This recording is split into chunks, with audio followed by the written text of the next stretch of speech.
In the vast expanse of Sector 9 Gamma, the Galactic Empire stretched its tendrils across hundreds of worlds. Civilizations bowed before its iron will, offering tribute, loyalty, or annihilation. Yet, amid the swirling galaxies, one blue planet had been deemed Earth. Backward, primitive, unworthy of conquest. The Imperial Census Officer, Vectoal, had once described it mockingly in his report. Low-grade technology, internal conflicts, no warp capabilities, unfit for Empire induction. Ignore and proceed.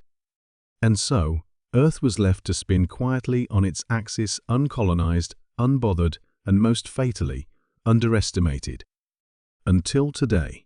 Aboard the Imperial dreadnought Oblivion's Wrath, Admiral Zarquin observed his fleet of over 2,000 warships. He was here for a mere formality. Earth had finally drawn attention after mysterious data anomalies suggested unauthorized energy spikes. A minor disciplinary action, a show of force, and then back to real wars. As Earth's tiny satellites blinked overhead, Zarquin gave a weary sigh. Send in the drones. Level their primitive defenses.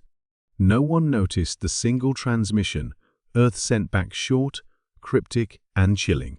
You should have finished your scouting properly.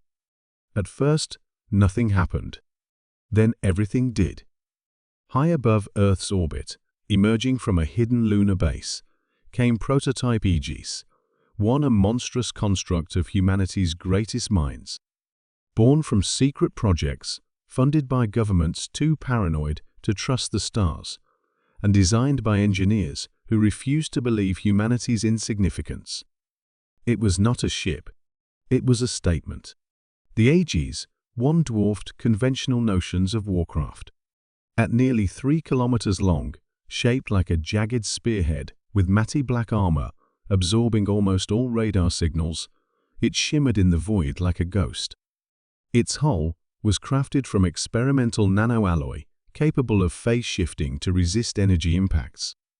Its propulsion systems were hybrid fission-fusion drives, capable of instant vector shifts without inertia penalties, a technology even the Galactic Empire had deemed impossible. But what truly set it apart was its weaponry. The Ragnarok Lance, a directed particle annihilation beam, capable of unraveling matter at a quantum level.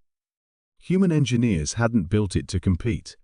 They had built it to survive. One ship, one chance. The Aegis One didn't broadcast warnings. It simply attacked. Within seconds of appearing, the Aegis One fired the Ragnarok Lance across 150,000 kilometers of space. The beam, a concentrated ribbon of white oblivion, sheared through the first Imperial cruiser like it was made of mist. The explosion registered on a dozen Imperial scanners. The bridge of Oblivion's Wrath erupted into chaos. Identify that vessel. Zarquin barked, slamming his clawed hand on the command console. No matching profiles, Admiral. It's not on any known database. Zarquin's mandibles clicked furiously. Then, erase it. The fleet's forward lines surged ahead, hundreds of cruisers, frigates, and destroyers locking weapons and firing in unison. A symphony of plasma bolts, ion torpedoes, and gravitic warheads hurtled toward Aegis One. The prototype's next move rewrote the definition of combat. Panels along its hull unfolded to reveal dozens of microgravity distortion projectors, localized gravitational warping fields. Incoming fire bent, twisted, and ultimately missed as physics itself rebelled against the Empire's attacks.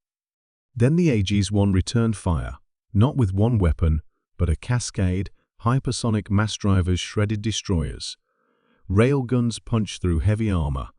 Adaptive AI-controlled drones detached from its flanks, infiltrating and disabling enemy electronics mid-flight. It was not a battle. It was a massacre. Within minutes, the Imperial vanguard was reduced to drifting wreckage. On Earth, hidden deep within the old NORAD mountain complex, Commander Elise Graves watched the battle unfold on giant monitors. She was one of the few who had always believed this day would come, the day when humanity would no longer be ignored. Beside her, Dr. Arjun Venkataraman, chief designer of Aegis I, grinned fiercely. "They thought we were ants," he said. "They forgot ants bite." Graves issued a command into her headset. Phase 2. Full offensive. Desperate, Admiral Zarquin ordered his remaining ships to form the Omega Formation, a wall of capital ships linked by overlapping energy shields, an impenetrable fortress perfected over millennia. Against any other enemy, it might have worked, but not against Earth's fury. The Aegis I activated its final weapon, the Graviton Disruptor, a crude, terrifying machine that destabilized the local space-time lattice. The Omega Formation rippled and then shattered as ships tore apart from within, engines collapsing into miniature singularities. Screams echoed across the Imperial comm channels before silence claimed them. At the center of the debris field, Aegis I hovered untouched. Earth's first and only interstellar warship had proven a simple truth. Humanity may have been ignored, but they were never weak. From his crippled flagship, Zarquin sent one last desperate message back to the Empire's core worlds. Earth is not primitive. Earth is death. Transmission ended. Above the smoking remnants of the Empire's 12th Fleet, the Aegis I slowly pivoted toward the stars, engines flaring. A message beamed outward into deep space, written in a dozen alien tongues. "We are no longer part of your empire. We are something new. We are humanity." And somewhere in the dark reaches of the galaxy, ancient powers stirred, whispering in fear. The humans have awakened.